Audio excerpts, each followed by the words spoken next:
Welcome to Dr. CM Edcast, your go-to resource for medical learning. Through discussions, case studies, tutorials, and debates, we help you learn, grow, serve. All right, welcome. Today we're going to do a deep dive into the pharmacology of cough. Now, I know it seems simple on the surface, but it's packed with clinical details that are absolutely crucial for your exams and, of course, for your practice. We're going to build a really clear mental framework, starting with the basic physiology and then moving into targeted drug therapy. By the end, you'll be able to confidently pick the right drug for the right kind of cough. Let's get started. So here's our game plan. It's a very logical path. First, we have to understand the why. The cough reflex itself. Then we'll get into the two main treatment paths, what to do for a dry cough using antitussives, and then what to do for a productive cough using expectorants and mucolytics. And to wrap it all up, we'll boil everything down to the most critical, high-yield pearls that you absolutely need to know. Okay, section 1, the cough reflex and types. Look, every single decision we make in pharmacology has to start with a solid understanding of physiology. To treat a cough, we first have to really get a handle on the complex reflex that actually causes it. This is so important. The first thing you've got to do is reframe how you think about a cough. It's not a disease, right? It's a defense mechanism. It's your body's way of protecting itself. Nerves in your airways sense an irritant. They fire off signals to the cough center deep in the medulla of your brain, and that center triggers this powerful muscular contraction to kick the irritant out.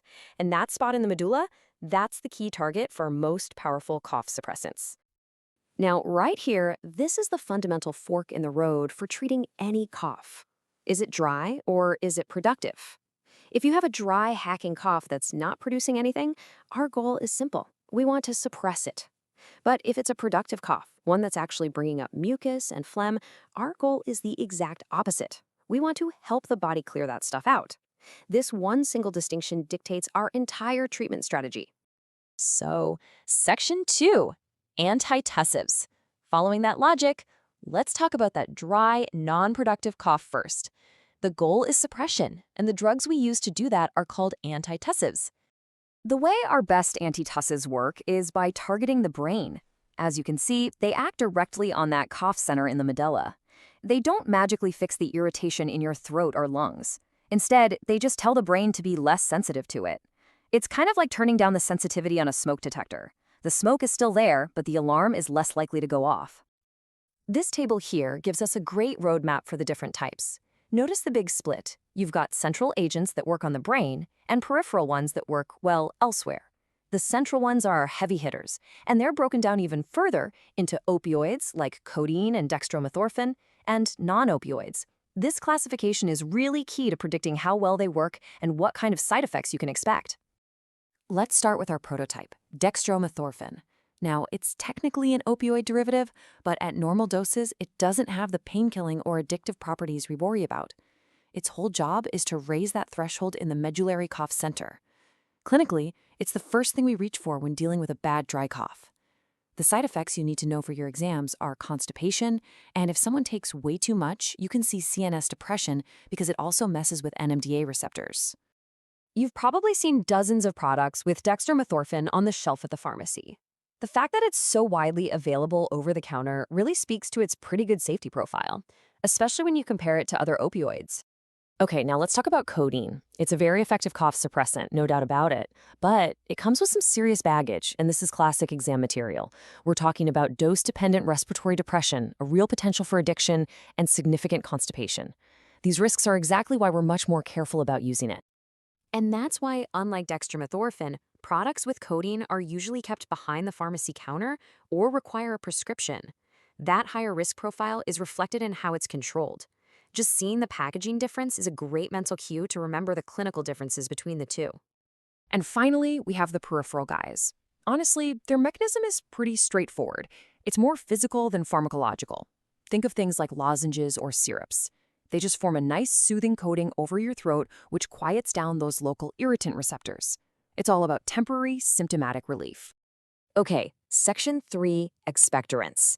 We're now making a complete 180 in our strategy. We're back to that productive cough, where suppressing it is a bad idea. Our goal is to help clear things out, and the first class of drugs we use for this are the expectorants. The whole point of an expectorant is pretty simple. Make the bronchial secretions easier to cough up. They mostly do this by increasing the amount of water in the mucus. This thins it out, making it less thick and sticky so your body's natural cleaning mechanisms can actually get it out. Now, the main expectorant you'll see used today is guaifenesin. But for exams, you really need to know about the older iodide-containing expectorants because of their very unique and testable side effects. As you can see here, if used long-term, they can mess with the thyroid and cause hypothyroidism. They can also lead to a cluster of symptoms called iodism. These risks are exactly why you don't really see them used anymore. Section 4, mucolytics. All right, working hand in hand with expectorants, we have the mucolytics. Now, while expectorants add water to the mucus, mucolytics are a bit more direct. They chemically break the mucus apart. So let's be super clear on the difference. Expectorants thin the mucus by adding water. Mucolytics act like a pair of molecular scissors. They go in and directly chop up the complex proteins that make sputum so thick and sticky in the first place. That's why we often use them to boost or potentiate the effect of expectorants. Okay, our prototype mucolytic is acetylcysteine, and this is an incredibly high-yield drug. You absolutely have to know its two distinct jobs. First, as a mucolytic, it snaps the disulfide bonds in mucus proteins, which makes the mucus way less viscous. Second, and this is a completely different mechanism, it's the go-to antidote for an overdose of paracetamol or acetaminophen because it helps replenish glutathione in the liver. Now, this slide points out a critical safety difference. On the right, we have acetylcysteine. It works well, but it can sometimes irritate the airways and trigger bronchospasm, which is obviously a terrible idea for someone with asthma. But on the left, you see carbocysteine. It doesn't have that nasty side effect, which makes it a much safer choice for patients with reactive airway disease. This is a classic choose the right drug for the patient exam question. All right, let's bring it all home. We're going to consolidate everything we've talked about into the absolute most critical, high-yield points. These are the things you'll want to lock in for your exams and for your clinical work. Pearl number 1. If you remember only one thing from this entire explainer, make it this. Acetylcysteine wears two hats. In the lungs, it's a mucus buster. In the liver, it's a lifesaver for a paracetamol overdose. You need to know both of those uses inside and out. And here it is, the golden rule of treating coughs. You never, ever want to use a powerful suppressant like codeine on a productive cough. Why? Because that cough is there for a reason. It's clearing out gunk. If you shut it down, all that mucus just pools in the lungs, creating the perfect breeding ground for bacteria. You can literally turn a simple cough into a nasty case of pneumonia. Don't do it. And we'll leave you with one final question to really make sure this all sticks. Thinking about their side effect profiles, why is carbocysteine the go-to, safer choice of mucolytic for a patient with asthma? Answering that question connects the drug's mechanism directly to a real-world clinical decision. Thanks for joining me for this explainer.